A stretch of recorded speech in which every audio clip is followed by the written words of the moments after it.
যুররিয়াতানা কুররাতা আইনুন ওয়াজআলনা লিল মুত্তাকিনা ইমামা। যখন আপনার হোশ চলে এলো 10 বছর পরে, এই 10 বছরের ছেলেগুলো বসে আছে, ওরাও শুনছে, এখন থেকে শিখার চেষ্টা করো, তালিম নাও। তো আপনি যখন শিক্ষা অর্জন করবেন, ছেলে পেলেকে শিক্ষা দিবেন, তখন ও জানবে যে কোনটা দোয়া কখন পড়তে হয়। তো নাম্বার 1 কথা যে ভালো সোসাইটির জন্য আলিম ওলামা বললেন যে তালিমের দরকার। তালিম যদি না থাকে আর আপনি যদি বলেন যে বাড়ির পরিবেশটা ভালো করবো, কোনো দিন ভালো হইতে পারবে না। কেউ না কেউ মা বোনের গালি দিবে নিজের ছেলে মেয়েকে। বাড়ির পরিবেশ যে কোন চাবেন হইতে পারে না, গান গ্রামের সমাজে কি হবে না। এখানে যদি পড়ালেখা ভালো একটা লোক থাকতো 10টা, তো মসজিদের এই অবস্থা থাকতো না যে ধুলা মাটি এরকম ওরকম, ওইতে জঙ্গল, ওইতে দোকানটা ইট, ওইতে এরকম না, ভালো মতন ওখানটায় মার্বেল হয়েছিল আর টাইলস হয়েছিল। এটা কারণটা কি? সবাই খাটনেওয়ালা, ই করনেওয়ালা, নৌকরি করনেওয়ালা কেউ নেই। 50,000 টাকা দিয়ে দিবে কেউ মসজিদে, কেউ নাই। আমরা অন্য অন্য গ্রামে যাচ্ছি, যাবার পরে বলছি যে কেউ অ্যাম্পলিফায়ার দিবে, বলছে আমি দিয়ে দেবো মনে হয়, আর আমি বলছি আমি দুরা নাই দিয়ে দেবো, ও বলছে আমি দিয়ে দেবো। এগুলা সব দিয়ে দেবে। এক জায়গায় বলছি যে মেম্বার দিবে, বলছে আমি 40,000 টাকা মেম্বার দিয়েছি। এরকম এরকম ব্যাপার। কিছুদিন আগে কোনটা গ্রামে গেলাম বলছি আমি, হ্যাঁ বেবসা, ওখানে 10 করে 20 লাখ টাকা জমা হলো, 2 জমাতে 20 লাখ টাকা জমা হলো। আলহামদুলিল্লাহ, সব পড়ালেখা লোক, তারপরে মানে কিছু আছে আলহামদুলিল্লাহ, ওই কারণে এরকম হলো। তো গ্রামের মধ্যে যদি উন্নতি করতে চান, আপনাকে পড়ালেখা ছেলে মেয়েকে বানাইতে হবে। তারপরে আপনি বলবেন হ্যাঁ এখন আটা তো গুঁধে গেছি, এখন যেরকম করবে আটাটাকে হাত পুরি করো, রুটি করো, হাত পাকা করো, বেলুন পাকা করো, যেরকম করে করো। তো হাত পাকা, বেলুন পাকা, পুরি, পারাঠা আর পিঠা বানার বলে আপনাকে আগে নিজের ছেলে পেকে শিক্ষা দিতে হবে। নাম্বার 1 কথা বুঝতে পারলেন? ও মামনেরা শুনতে পেয়েছেন? হ্যাঁ, নিজের ছেলে মেয়েকে শিক্ষা দেওয়ার চেষ্টা করো। এক টাইম কম খাও, হ্যাঁ, কিন্তু নিজের ছেলে মেয়েকে শিক্ষা দেওয়ার চেষ্টা করো। নাম্বার 1। নাম্বার 2 কথা, যখন ছেলে মেয়েরা জেনে নিবে তখন আল্লাহর কাছে দোয়া করবে। কি দোয়া করবে? রব্বানা হাব লানা মিন আজওয়াজিনা, হে আমার পরওয়ারদিগার, আমাকে এমন সন্তান দাও আর এমন স্ত্রী দাও যেই স্ত্রী আর যেই সন্তান আমার চোখের জন্য ঠান্ডা করে যায়। চোখ আমার ছেলে এত ফার্মাবাদা দেখে বুক ভরে দিয়েছে, লোক বাহিনী কহে না, বুক ভরে দিয়েছে। ওইটা কি করছে? কুররাতা আইনুন ওয়াজআলনা লিল মুত্তাকিনা ইমামা। যদি চোখ বুক সব ভরে যায় আর কি হয়? ওয়াজআলনা লিল মুত্তাকিনা ইমামা। আমার ছেলেটা পড়ে লেখা যদি গ্রামের মধ্যে ইমান ভরে যায়, নামাজ পড়ায়, হ্যাঁ, আর গ্রামের মধ্যে একটা ই করতে পারে ভালো, হ্যাঁ, গ্রামের পরিবেশকে ভালো করতে পারে। তো যখন আপনি দোয়া করবেন, তো দোয়ার এমন বড় আসর ভাই যে আল্লাহু আকবার। একটা কথা বলে আগে বলবো, হযরতে ইব্রাহিম আলাইহিস সালাম দোয়া করেছিলেন কত বছর আগে? আল্লাহ নবী সাল্লাল্লাহু আলাইহি সাল্লাম 1400 বছর আগে এসেছেন।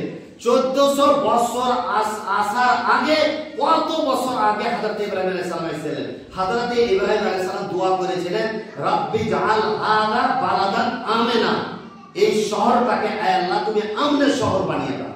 ওই দুয়ার আসর দেখেন কত আসর, যে আজ পর্যন্ত ওই জায়গাটা আমনের শান্তির জায়গা বানিয়ে গেছে। দোয়া করেছিলেন এই জায়গাটাকে আমনের জায়গা বানিয়ে দাও, শান্তির জায়গা বানিয়ে দাও। কে করেছিল? হযরত ইব্রাহিম আলাইহিস সালাম। আজ পর্যন্ত শান্তির জায়গা বলে আছে। কিন্তু এখন সোনা দিয়া আর যদি চলতে থাকে তো কেউ কিছু নেওয়া লাগবে, কেউ ধাক্কা দিয়েও মারবে না। আর এখানে ব্যাংক থেকে দিয়ে বেড়া 10টা লোক আপনার পিছিয়ে লেগে যাবে, রাস্তাতে আস্তে কেটে যাবে, হয়তো আপনার জানি না। তো এরকম হয়েছে ব্যাপার। তো কথা হচ্ছে এই যে আজকে আমরা সালামাতি দুয়ার এত বড় আসর, যে আপনার বাপ যদি দোয়া করে তো 70 পিঢ়ি পর্যন্ত আর আপনার আনেওয়ালা নসল পর্যন্ত নেক হবে। আর এক দুয়ার আসর দেখতে পাবে নিজের চোখে। তো দোয়া করেছিলেন কোনদিন যে আল্লাহ আমার সন্তানকে, আমার স্ত্রীকে ভালো করে আমার চোখে ঠান্ডা করে দিও। লোকের জন্য রান্নাই করতে পারে, কোনদিন দোয়া করেছি না? কেউ দোয়া করে না ভাই, বলবি রে আল্লাহ, কেউ পারে না ইল্লা মাশাআল্লাহ। হ্যাঁ, তো এরকম হয়ে গেছে আমাদের সমাজের ব্যাপার। তো মা বোনেরাও দোয়া করে না আর আমরাও দোয়া করি না। তো কেমন কে আনে वाला নসল ঠিক হবে? নাম্বার 2 কথা বলবো। নাম্বার 3 কথা হচ্ছে এই যে চল ঠিক আছে এখন বড় হয়ে গেছি, এখন বিয়ে শাদী করব। এখন কি করব? কহেন আপনারা কি করব? বিয়ে শাদী করতে হবে। আমি জওয়ান হয়ে গেছি, তো জওয়ান হয়ে গেছি তো লড়কি দেখতে হবে, তো লড়কি দেখতে হবে তো এখন पैगाम দিতে হবে। তো पैगाम ভাই কেউ দিতে পারে। আমার বেটি আছে, আপনার ছেলের সাথে বিয়ে দিতে চাই, দিতে পারে না। হযরত খাদিজা রাদিয়াল্লাহু তাআলা আল্লাহর নবীকে নিজের তরফ থেকে पैगाम পাঠালেন। দেওয়াটা খারাপ কথা নয়, এগুলো দিতে পারেন। মুখ খিলা কথা পাই, আপনার বেটাটা দেখ, আমার বেটাটা আরবি পড়া, বেটিটা আরবি পড়া, আপনার ছেলের সাথে বিয়ে দেব। হ্যাঁ, শরম করিয়ে না। কোন লোক যদি পায় বেটির মধ্যে কোনো দোষ আছে, ওই বলছে ও বেটির মধ্যে দোষ আছে, তার মানে হ্যাঁ বেটার সাথে বলছে হ্যাঁ বেটা তো এরকম এত সুন্দর, এত একদম কইজের টুকরা হয়, বলবো হ্যাঁ এরকম বলছে। হাকিকাতে এটা কোনো আইন নয়, আপনি বিলকুল দিতে পারেন। হযরত খাদিজা নিজে দিয়েছে पैगाम আল্লাহর নবীকে, যেটা না চেঞ্জ করতে হলো। আচ্ছা, ছেলে যদি দেখতে চায় তো ছেলে पैगाम দিতে পারে লড়কিটাকে, কিন্তু লড়কিকে দিতে হবে না, লড়কির মা বাবাকে দিতে হবে, ওয়ালিকে দিতে হবে। আচ্ছা, একটা হাদিস পড়ে নিন, আবু দাউদের হাদিস, ইযা আতাকুম মান তারদাউনা দীনাহু ওয়া খুলুকাহু ফাযাওবিজুহু। তোমাদের কাছে যদি पैगाम নিয়ে আসে কেউ, লড়কির তরফ থেকে হোক কিংবা লড়কার তরফ থেকে হোক, কেউ যদি पैगाम নিয়ে আসে আর তো কি করো তোমরা, কি দেখবে? তো যদি ইমানি গায়রাত শরম থাকে, ডুবাটা এই কি বাবুন ডুবার লোকেরা আর নওজওয়ানেরা যদি ইমানি গায়রাত যদি থাকে, তাহলে আবু দাউদের এই হাদিস শোনার পরে আপনি ইনশাআল্লাহ আমল করবেন। আর যদি গায়রাত না থাকে তো যার মন আছে সেটা পারে, কোনো দরকার নাই। আপনি শরীয়ত কেন বুঝতে যাবেন? আপনি মৌলভী সাহেবকে কেন আপনি আছেন বেগায়রাত, তো আপনি যা পারেন সেটা করেন। কিন্তু কথা হলে যে কোরআন হাদিস আপনি আমার খানদানের মধ্যে ইসলামী দরদি ভাইরা আছে, আপনাকে করতে দেব না। আমার সমাজের মধ্যে আপনি আছে, তো আল্লাহর নবী কি বলেছেন? ইযা আতাকুম মান তারদাউনা দীনাহু ওয়া খুলুকাহু ফাযাওবিজুহু। যদি কেউ पैगाम নিয়ে আসে, যদি লড়কির पैगाम हो गया, लड़का पैगाम हो যদি নিয়ে আসে, তো তার ইযা আতাকুম মান তারদাউনা দীনাহু, তার দ্বীনদারি দেখো, তার আখলাক দেখো, তার চরিত্র ব্যবহার দেখো, তার দ্বীনদারি দেখো। এই দুটো জিনিস দেখতে বলেছে। এই দুটো জিনিস যদি পছন্দ হয়ে যায় তো ফাযাওবিজুহু, তার সাথে বিয়ে দিয়ে দাও। ওয়া ইল্লাম তাফআল, যদি তোমরা এরকম না করো তো তাকুন ফিতনাতুন ফিল আরদি ওয়া ফাসাদুন কাবীর। রুয়ে জমিনের মধ্যে ফিতনা হবে আর কি হবে? একটা লম্বা চওড়া ফাসাদ হবে।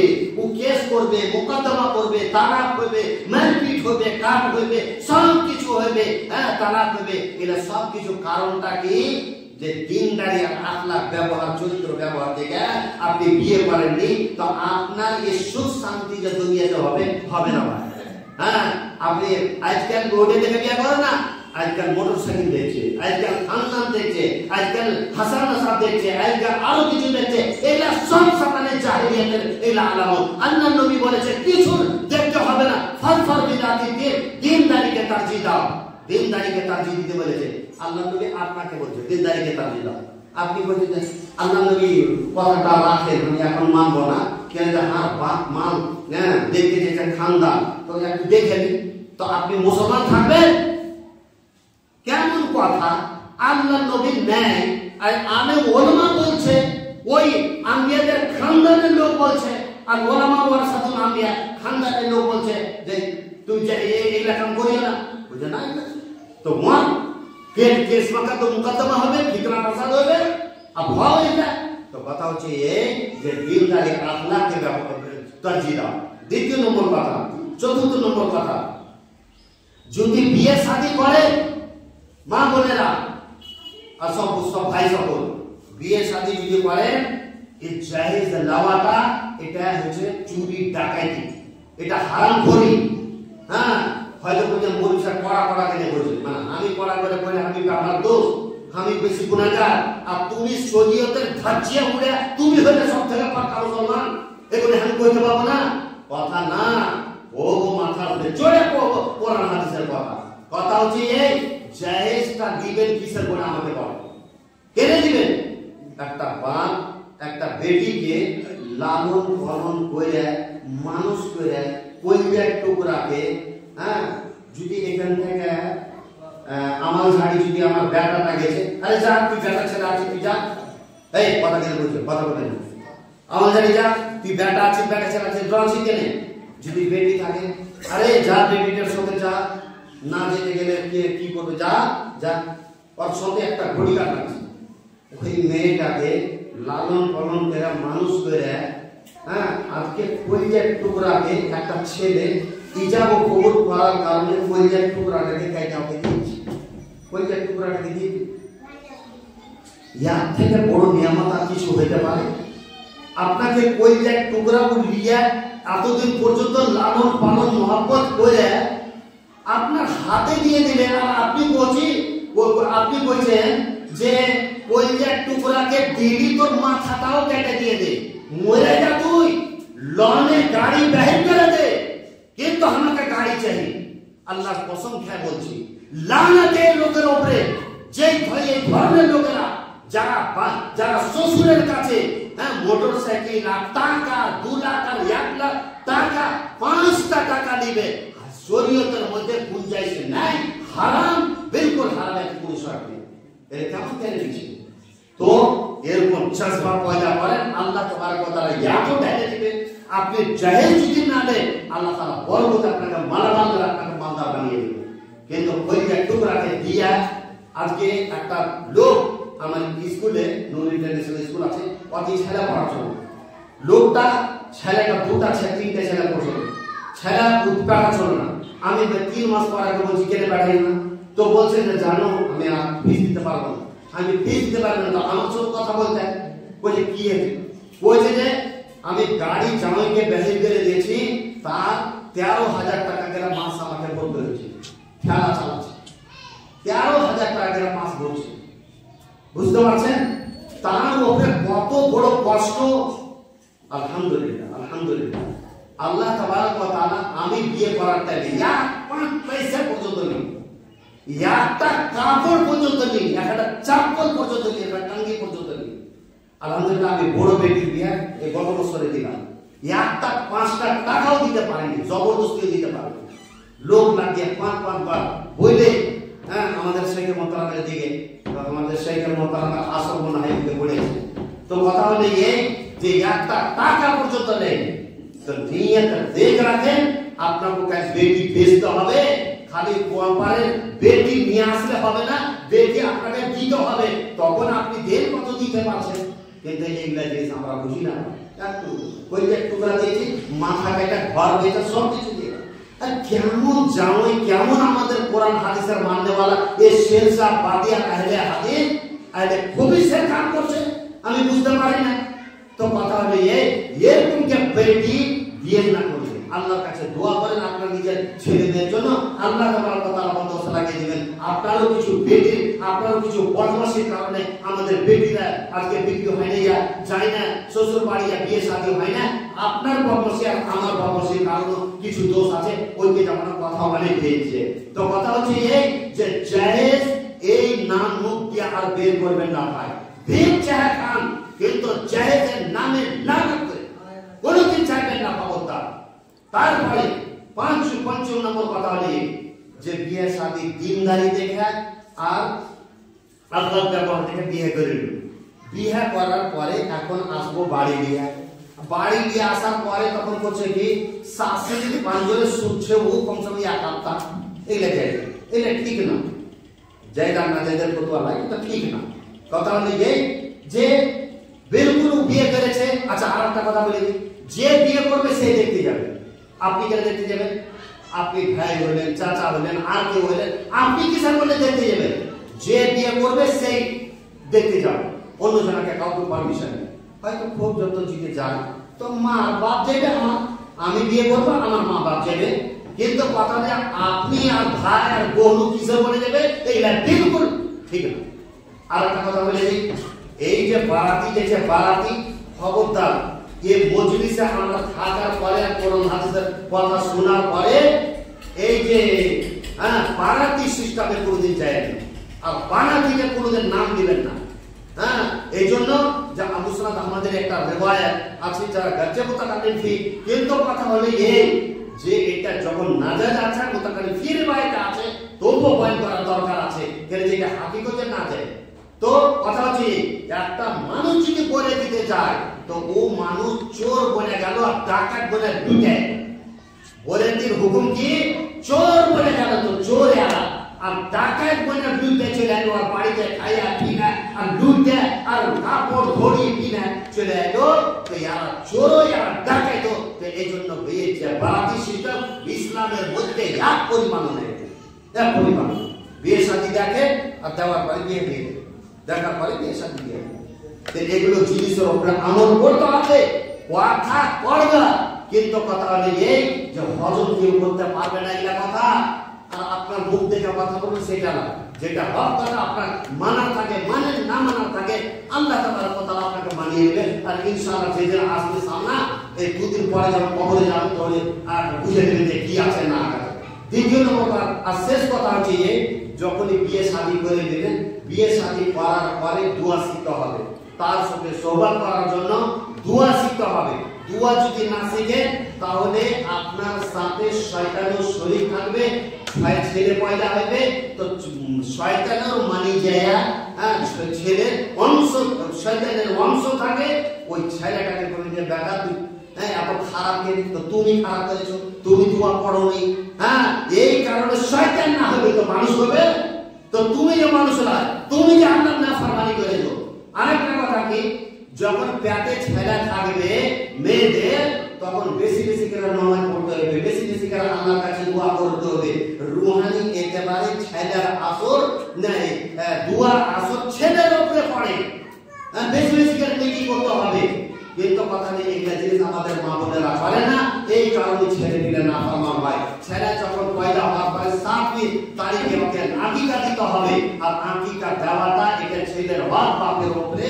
এগুলো যদি করেন ভাই তাহলে আপনার ছেলে একটা ভালো সন্তান তৈরি হবে, ভালো সংগঠন একটা তৈরি করতে পারবেন। আর যদি না করেন ভাই তো আশা কোনদিন করিয়েন না যেরকম লড়াই ঝগড়া করছেন এগুলো হনেওয়ালা আছে, কেন যে আপনি যেরকম বীজ বুনবেন ভুয়ে ওরকমই বাগুন হবে, ওরকমই আম হবে, আর ওরকমই জাম হবে। তো কথা হচ্ছে বীজটি দামি বেচার চেষ্টা করতে লাগার চেষ্টা করেন, ইনশাআল্লাহ ভালো ফল দিবে আর দেখাও চোখ মুখ ঠান্ডা হয়ে দিবে। আল্লাহ তাআলার কাছে দোয়া করি যে আল্লাহ তাআলা আমাদেরকে যা কিছু বললাম শুনলাম আল্লাহ তাআলার কথা আমাদেরকে আমল করার তৌফিক দান করেন। আল্লাহ তাআলার কথা আমাদেরকে আজকে যত মা বোনেরা আপনারা শুনলেন ইনশাআল্লাহ এই সমস্ত কথার উপরে আমল করে পাক্কা সচ্চা জনের নামাজি বানিয়ে দেন, বলেন আমিন। আর ইনশাআল্লাহ আজকে থেকে যে মসজিদে ইনশাআল্লাহ আমি 1-2 সপ্তাহ বলে আসবো এই ফুল জন্য না থাকে, আসবো এই পিছন দিকে জঙ্গল জন্য না থাকে, মাটি ভরেন বারাবর করেন, ছালা টাইনে গেলে সিমেন্ট তৈরি করে কি করেন, মসজিদের খিদমত ভালো করে সবাই মিলে মিলে করেন। আপনি জুম্মার দিনে 5 টাকা 2 টাকা দেওয়ার দরকার নেই, আপনি দিবেন তো কমসে কম সপ্তাহে 50 টাকা দিতে পারবেন না।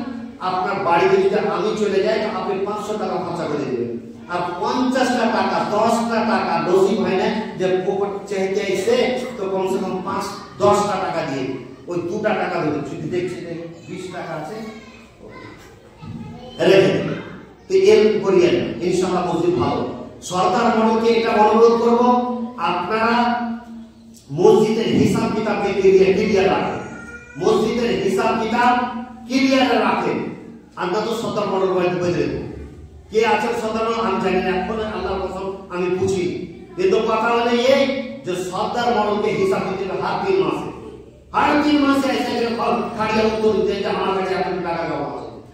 আগে যত সরকার মহল ছিল 80% 90% সরকার মহল পয়সা খেয়ে নিত, আজকাল পারে না, আজকাল 40-60% খেয়েছে লোক, কিন্তু 40% সুধরে গেছে আমাদের কারণে, 40% লোক সুধরে গেছে। তো কথা হলো এই প্রত্যেক 3 মাসে হিসাব আপনাকে দিতে হবে যে আজি জানুয়ারি মাস থেকে নিয়ে ডিসেম্বর পর্যন্ত 1 লাখ টাকা জমা হলো, তাতে চুনা করেছিলেন 10,000 টাকা খরচা হলো, আর জুমা মসজিদে এতটি টাকা উঠে চলো, জালসা গেলে এতটি টাকা উঠে চলো, তো এতটি টাকা আছে, তো কিছু বলতে চাইছো নাকি আমার কাছে এতটি টাকা আছে, এই হিসাবটা কারো কেমন আছে কোনো মসজিদে দেয়নি। তো এটা বহুত বড় সমাজের আমানতের খেয়ানত করছে, এটা কাম খবরদার করবেন না। যদি এখানে সরকার বলে থাকে তাহলে অনুরোধ করব হর 3 মাসে এখানে দাঁড়িয়ে আপনি হিসাব করার চেষ্টা করেন, আর প্রত্যেক মাসে প্রত্যেক সপ্তাহে যেটা টাকা উঠবে ওই টাকাটা রেজিস্টার দেখেন, বিনা রেজিস্টারে একটা সপ্তাহের কাছে বেশি জমা হবে না। আগেকার 1 লাখ টাকা জমা আছে, আর এই সপ্তাহে এত জমা হলো, প্রত্যেক সপ্তাহে এত জমা হলো, যার সাথে এত জমা হলো, সব দেখা এরা কথা হবে, কাউকে খাইতে দিয়ে না এটা কথা বুঝতে পারছেন? এই ধরনের কাম করে। নাম্বার 2 কথা যে আপনারাকে 15 দিনে একটা প্রোগ্রাম করতে হবে, কয়দিনে? 15 দিনে একটা প্রোগ্রাম করতে হবে। এত কারা কষ্ট করে এটা বুক ফেড়ে কথা বলে, আর যার ফায়দা যদি আপনারা বুঝতে না পারেন, আর এত কষ্ট আগে ওলমাকে দেন, তাহলে আর কিছু না, পাপ লাগবে। এই জন্য আপনারা 15 দিনে একটা প্রোগ্রাম করবেন, আর ওই প্রোগ্রামে একটা আলেমকে ডাকবেন, আর 8 ঘন্টা তাকরীর করবে, আর কিছু প্রশ্ন উত্তর করবে, আপনারা চলে যাবেন। এতেই হলে কি আপনারও ফায়দা হবে, আল্লাহর রহমত বরকতের মুস্তাহিদ হবে। আর এই ছেলেপিলা মাসুম ছেলেপিলারা কথা শোনার পরে আর খারাপ লেগে যাবে না। যখন আজকে শুনে যে তাস খেলা মানা, বেডি সিগারেট খেলা মানা, আগে কিন্তু থাকবে। তো এগুলা আলেম ওলামাকে দেখে পরিবেশটাকে ঠিক করার চেষ্টা করতে হবে। একটা ভালো, যেরকম আপনাদের ইমাম সাহেব আছে, ইমাম সাহেবকে ভালো তানখা দিয়ে রাখেন, তাকে কষ্ট দিয়েন না, সবাই মিলে হুকুমত করিয়েন না। এটা ছেলেপিলা সবাই হুকুমত করিয়েন না, তুমি এদিকে দিলে, তুমি এরকম করে দিলে, এটা পাহাড় বাটার নেই। যা কইবেন সিকিউরিটি স্যার আছেন, ওনাকে বলেন, উনি রুমে ডেকে পড়বেন, আপনি একটু বদল করে দিয়েছেন, করা উচিত না, বলি স্যার টেনে করবেন, উনি বলবেন। সবাই বলা এটা ঠিক না। মসজিদের মধ্যে দেখেন, আপনি যদি থাকেন তো আপনিও 5টা গলতি করবেন, তো বলবি স্যার আমাদের মতো মানুষ, ও গলতি করতে পারে, ওর মনে আপনি করবেন যে না আমি ঠাকাবো, আগে করবো, এগুলো জিনিস ঠিক না। তো এগুলো সিস্টেমকে খুব ভালো করে দিয়ে চলেন, আর দিনদারিকে বেদার করার গ্রামের মধ্যে চেষ্টা করেন। আল্লাহ তাআলা আমাদেরকে কোরআন হাদিসের মোতাবেক আমল করার তৌফিক দান করেন। আমিন। আসসালামু আলাইকুম ওয়া রাহমাতুল্লাহি।